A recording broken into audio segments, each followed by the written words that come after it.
आज मुझे इस बात की बहुत खुशी है, भारतीय जनता पार्टी के तीनों उम्मीदवार राज्यसभा पर निर्वाचित हुए। राज्यसभा में हमारे नेता और देश के मंत्री माननीय पीयूष जी गोयल, जो हमारे मुंबई से हैं, वे रिकॉर्ड 48 वोट लेकर यहाँ पर निर्वाचित हुए।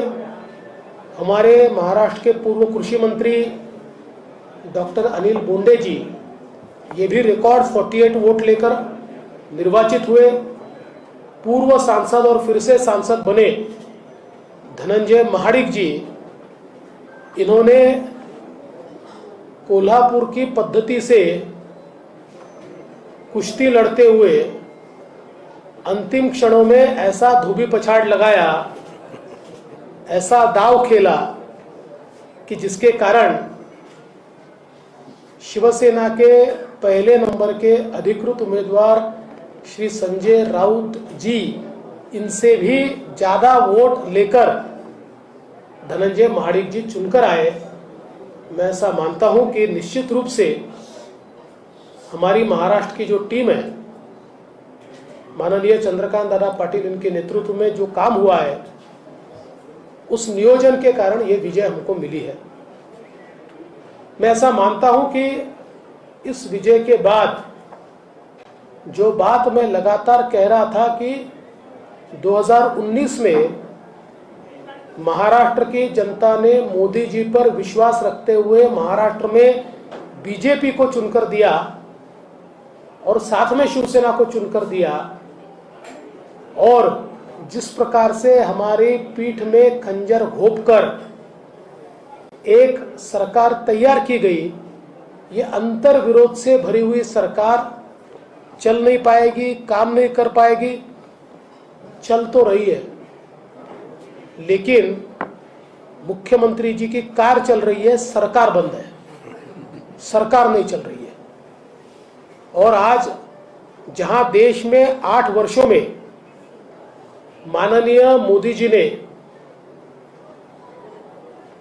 देश को बदला है, वही देश का सबसे अहम राज्य महाराष्ट्र पिछले 2.5 साल से बंद है। पिछले 2.5 साल से यहाँ के प्रोजेक्ट्स बंद है। न किसानों के बारे में कोई सोचता है, न मजदूरों के बारे में कोई सोचता है। सरकार कोई काम करती हुई हमको दिखाई नहीं पड़ती। और इसी अंतर विरोध को हमने राज्यसभा के चुनाव में भी देखा। राज्यसभा के चुनाव में जिस प्रकार से